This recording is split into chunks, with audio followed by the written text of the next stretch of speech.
pas saat registrasi itu kan udah ada perjanjian, Udah ada agreementnya. ya agreementnya udah ada ya kan. Iya, Nah dan klien kan harus wajib baca itu ya kan. wajib baca itu. Jadi Nah, atau mereka nggak ada sejenis kayak agreementnya itu Pak Bud? kalau Sehingga klien ini nggak tahu yang apa gitu. kalau yang PT Doc-nya itu dan Dana Oil Konsorsiumnya itu mungkin ya perjanjiannya seperti apa kita nggak tahu kan. Yang jelas kalau yang namanya perusahaan pialang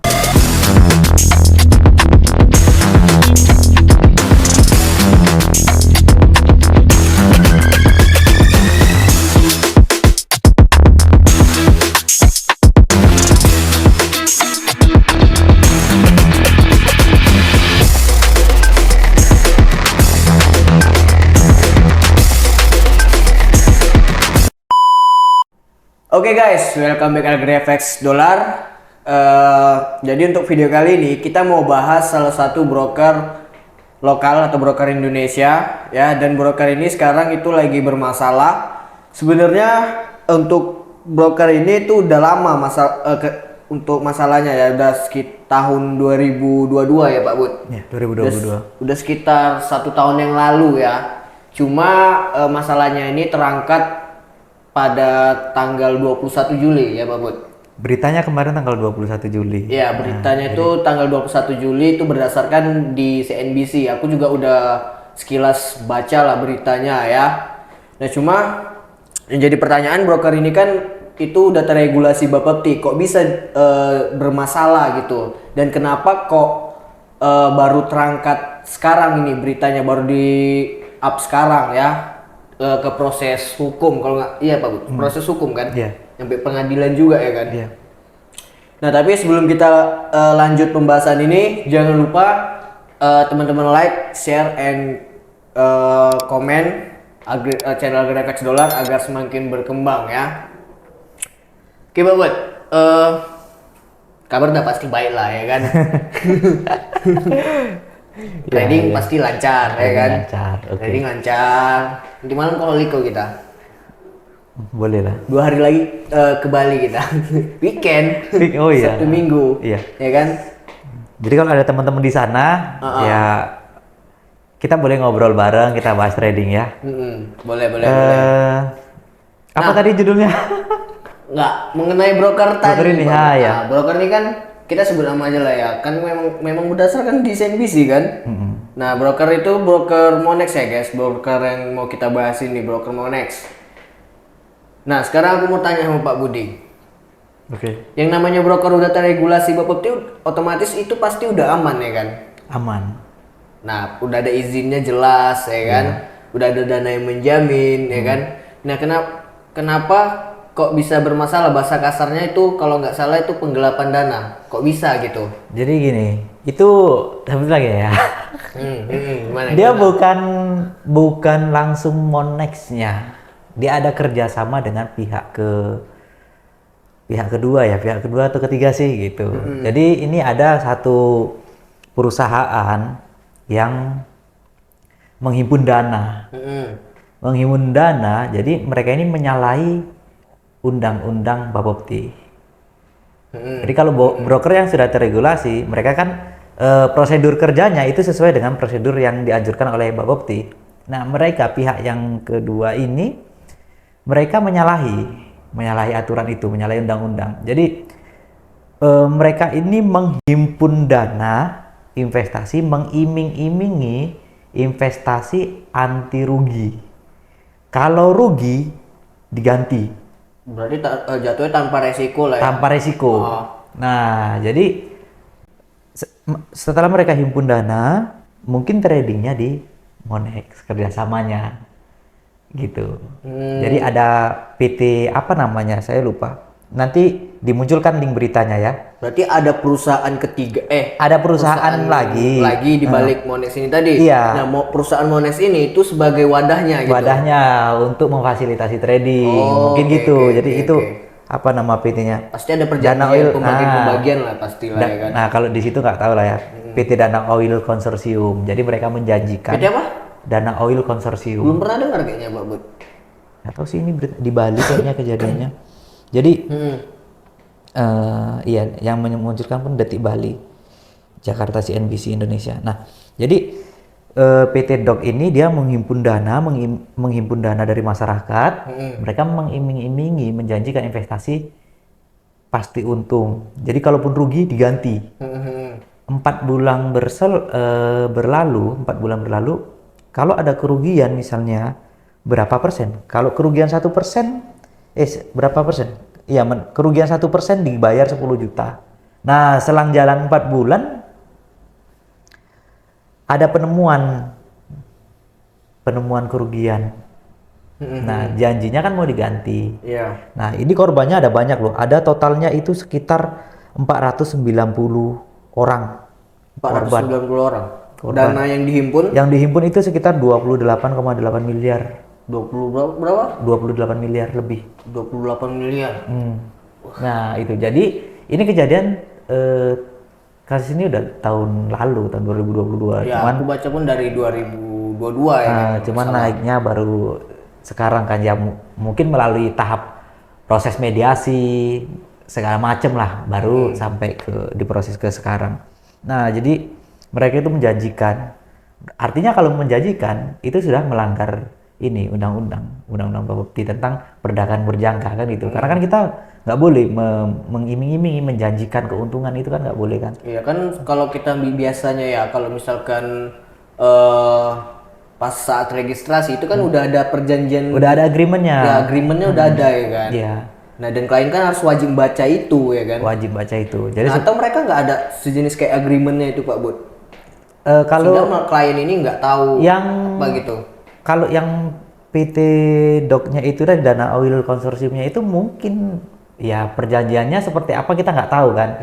Yang jelas kalau yang namanya perusahaan pialang futures ini kalau sudah terregulasi oleh Bapepti pasti ada undang-undang ini ya, undang-undang Bapeptinya. Iya, ada undang-undang perjanjian agreement itu tadi yang pasti biasanya kita yang checklist itu kan. Pasti ada. Itu pasti ada. Mungkin yang PT Dok ini tadi bunyinya lain, beda mungkin bunyinya. Atau nggak berdasarkan itu dari mulut ke mulut aja nggak? Bisa jadi. Karena kan ini nggak mungkin satu klien masuk langsung ketahuan kan, buktinya sampai banyak baru ketahuan. Kalau satu klien atau 2 klien mungkin kasusnya nggak terangkat juga Pak Budi. Yang melapor itu sampai sekitar 108 orang korbannya yang banyak gitu. Sama kayak waktu dulu kasusnya Indra Kents sama Doni Salmanan ya kan. Kalau yang melaporkan cuma 1 atau 2 orang kan nggak terangkat kasusnya. Karena banyak yang Karena udah banyak berapa orang yang habis laporan apa segala macam baru diangkat kasusnya ya kan, sampai proses hukum ya kan. Iya, benar. Nah, mungkin ini kayak gitu juga gitu.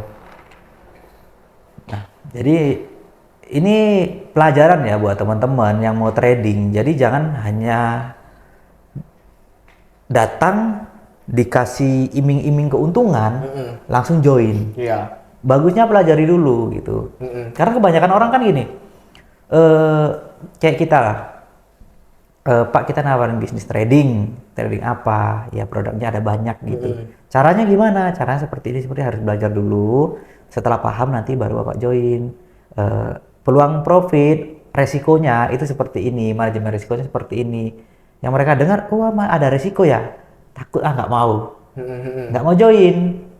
Nah, tapi kalau kita datang dengan, Pak ini ada bisnis bagus, Bapak masuk duit 10 juta, minggu depan balik modal, ataupun untung 50%. Bisa 50%, iya, aman nggak dananya? Aman Pak, masuk. Ya, kebanyakan ya tau lah ya kan, kalau jadi, misalkan gini, tergiur dengan iming-iming untung itu tadi. Nah, broker tadi nih Pak Bud, mereka menjanjikan itu apa hanya dari mulut aja atau kayak ada perjanjian kontrak gitu Pak Bud? Di atas materai atau di notaris kayak gitu? Nah, itu saya kurang tahu di situ.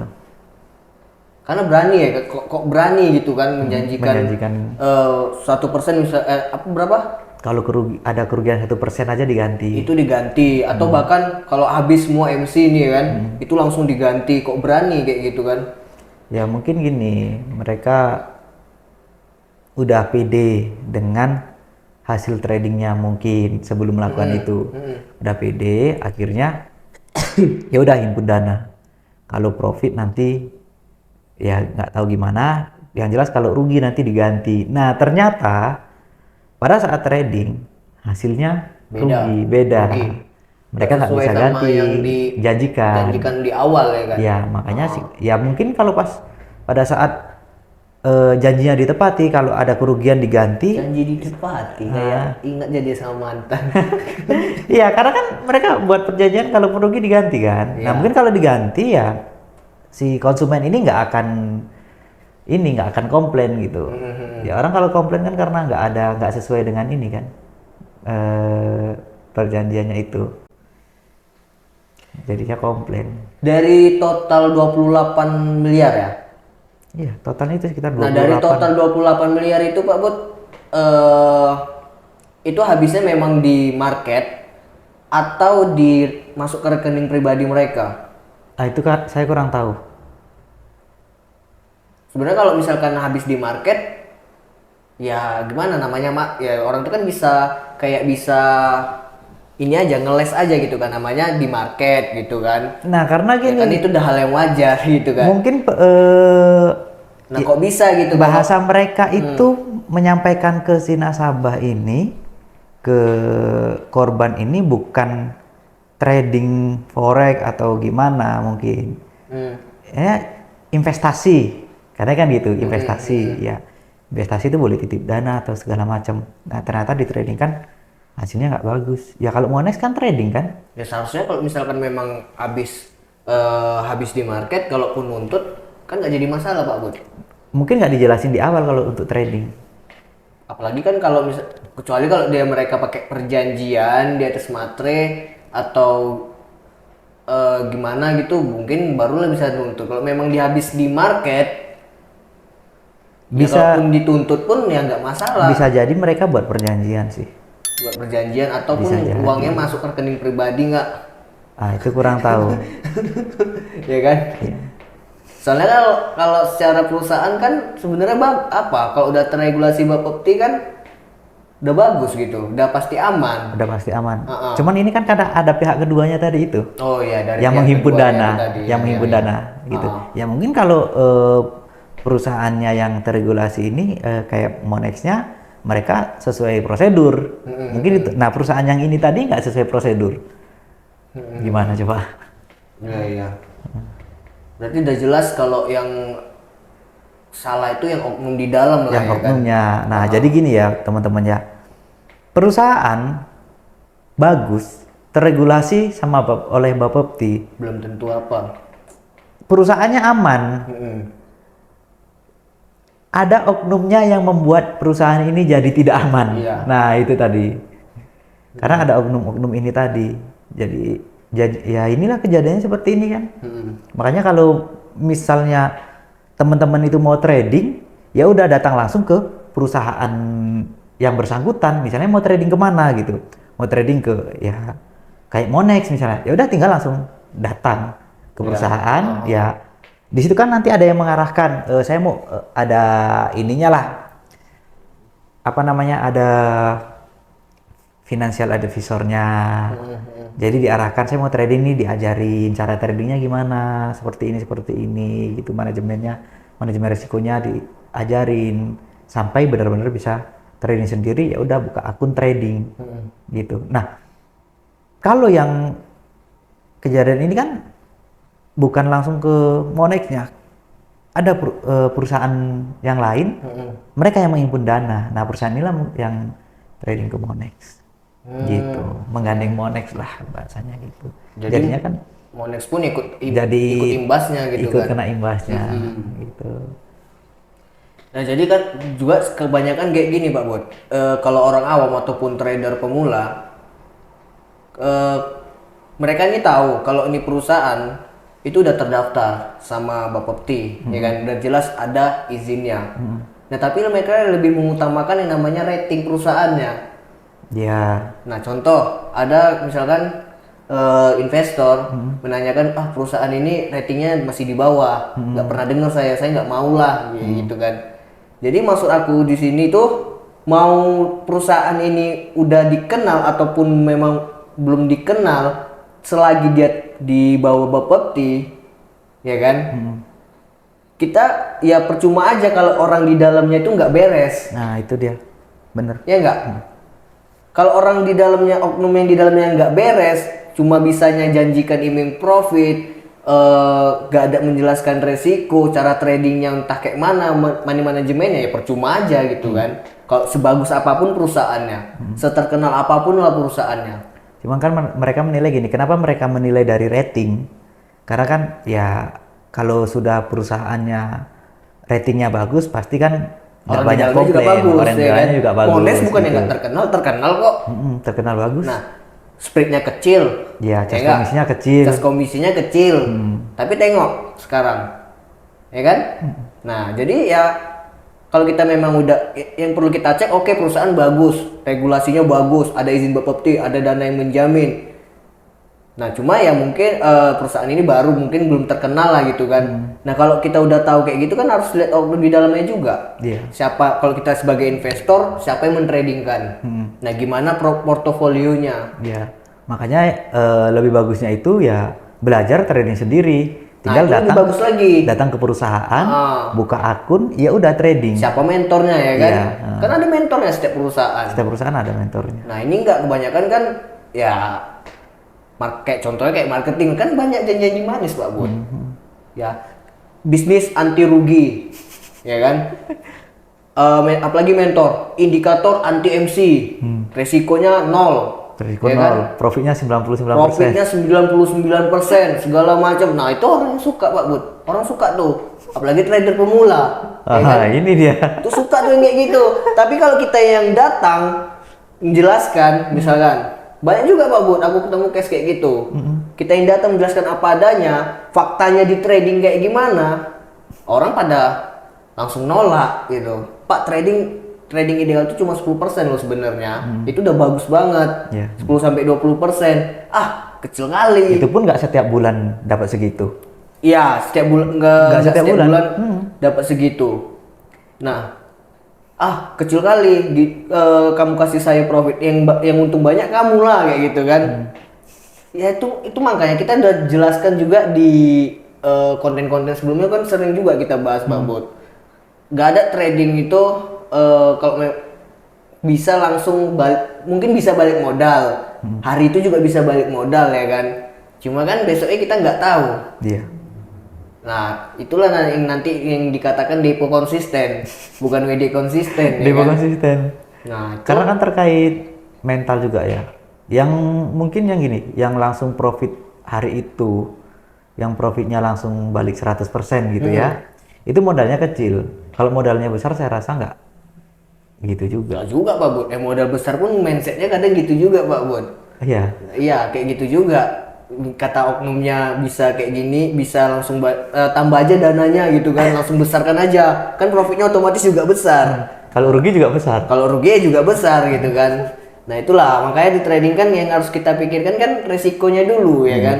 Datang pula orang yang menjelaskan tanpa resiko. Tanpa resiko, untung, endingnya buntung. Endingnya buntung. Nah, itulah makanya kayak gitulah yang kasus tadi sampai total 28 miliar itu tadi ya kan. Nah, kalau untuk perusahaan tadi berarti itu udah proses ke pengadilan gitu Pak Bud. Ya, kalau saya lihat udah ditangani sama pihak yang ini kepolisian sih kan. Kasusnya juga udah. Nanti linknya dicantumin dicantumin aja kan. Perbuatan melanggar hukum. Ya. Mana sih saya bener Pak Bud?